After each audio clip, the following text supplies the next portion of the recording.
Mabes Polri telah selesai melakukan rekonstruksi kasus pembunuhan Brigadir Joshua. Rekonstruksi adegan-adegan tersebut selesai dalam waktu 7,5 jam. Assalamualaikum warahmatullahi wabarakatuh. Selamat sore, salam sejahtera, salam, om swastiastu, namo buddhaya, salam kebajikan.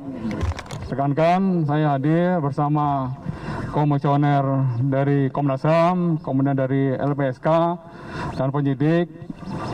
Pada hari ini kita sudah melaksanakan kegiatan rekonstruksi berlangsung kurang lebih sekitar 7,5 jam. Sesuai dengan komitmen Bapak Kapolri, tim sus diperintahkan untuk setransparan mungkin di dalam pelaksanaan rekonstruksi yang berjalan 7,5 jam tersebut. Seluruh rangkaian sudah kita adegankan dari 3 TKP, 2 TKP asli dan 1 TKP yang pengganti, yaitu TKP di Magelang. Magelang tadi sudah kita mainkan dari jam 10 pagi dengan melibatkan 4 tersangka.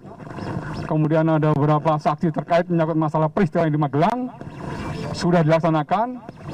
Kemudian di TKP kedua yang di Saguling juga di 36 adegan juga sudah diperagakan oleh para tersangka dan juga ada saksi terkait menyangkut masalah peristiwa yang ada di Saguling. Demikian juga TKP yang terakhir, TKP di Duren 3. Ada 27 adegan juga diperankan semuanya oleh para tersangka dan juga para saksi terkait menyangkut masalah peristiwa tersebut.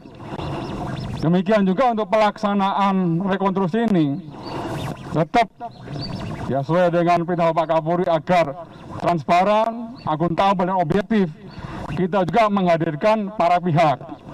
Dari pihak eksternal, ada dari pengacara para tersangka juga hadir. Kemudian dari pihak eksternal juga, dari komisioner Komnas HAM mengikuti secara runtut dari TKP pertama, kedua, dan TKP ketiga. Demikian juga dari Kompolnas juga mengikuti, dan dari LPSK juga melakukan pendampingan terhadap Barada E, dari mulai TKP 1, TKP 2, dan TKP yang ketiga. Ini adalah komitmen kami rekan-rekan, sesuai dengan arahan Bapak Kapolri.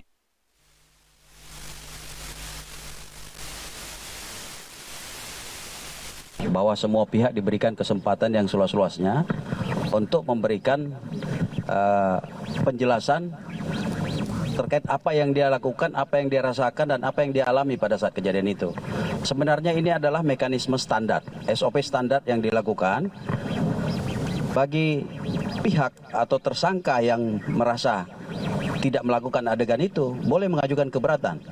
Keberatan dalam hal ini tentu keberatan tersebut akan kita berikan pemeran pengganti, figur. Dalam proses kali ini ada beberapa hal, ada beberapa hal. Misalnya saya kasih contoh ini, yang contoh mudah. Mas itu menurut saya ada di situ, tapi Mas itu mengatakan enggak, dia tidak di situ, ada di sana. Nah, kalau dia tidak mau terima, kita pakai pemeran pengganti di sana. Paham ya? Ini sebaliknya seperti itu. Ini yang tadi dimaksud, kita memberikan kesempatan yang seluas-luasnya bagi semua pihak yang terlibat di dalam proses rekonstruksi ini, khususnya para tersangka. Mereka ini kan masing-masing adalah saksi mahkota, saksi mahkota, sehingga saling menyaksikan apa yang mereka lakukan, apa yang mereka alami, dan apa yang mereka rasakan pada saat peristiwa. Nah, oleh karena itu, kalau di dalam pemeriksaan ada namanya konfrontir. Kalau dalam rekonstruksi, kita memberikan kesempatan bagi mereka, kalau mereka menolak untuk melakukan adegan, kita akan menunjuk figuran atau pemeran pengganti. Saya kira kita demikian, rekan-rekan. Nanti ada beberapa fakta baru, misalnya soal saya langsung jawab, itu nanti menjadi materi di penyidikan, materi penyidikan, tidak mungkin kita sampaikan. Yang terakhir Pak, yang soal pisau di adegan 74 itu ada 2 pisau 1 hati, itu bagaimana Pak? Itu pisau yang dibawa oleh saudara Kuat dari Magelang. Yang pertama-tama memang kami datang mengikuti acara rekonstruksi ini karena undangan dari teman-teman kepolisian yang memang sejak awal berkomitmen kepada kami untuk terbuka, transparan, dan prosesnya akuntabel. Dan kami mengucapkan selama proses apakah kami punya hambatan dan lain sebagainya, enggak punya hambatan. Jadi prosesnya kami bisa akses ya, secara keseluruhan kami bisa mulai dari Magelang yang tadi dilaksanakan, terus habis itu di Sangguling, terus juga di TKP Duren 3, TKP terakhir. Nah itu semua proses kami ikutin, kami catat ya dengan baik. Yang kedua yang nggak kalah penting adalah dalam konteks hak asasi manusia, proses tadi dilaksanakan secara imparsial. Ada beberapa perbedaan antara pengakuan A dan pengakuan B di masing-masing pihak. Tapi masing-masing pengakuan itu juga diuji. Jadi dikasih kesempatan oleh teman-teman penyidik untuk juga melaksanakan rekonstruksinya. Nah itu menurut kami sebuah proses yang dari LPSK kami memang sejak awal mendampingi Richard Eliezer selaku tersangka, dalam hal ini juga posisinya sebagai justice kolaborator.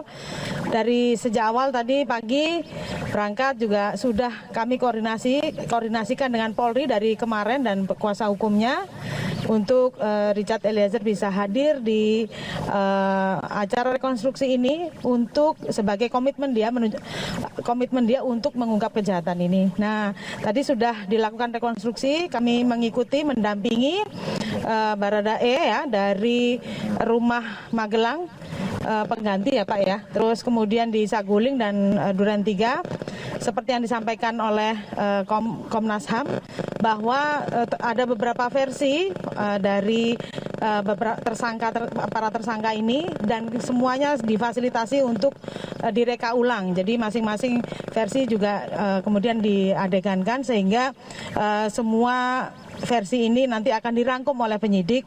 Harapannya sih rekonstruksi ini menguatkan penyidik untuk mengungkap kasus ini semuanya dengan secara lebih terbuka.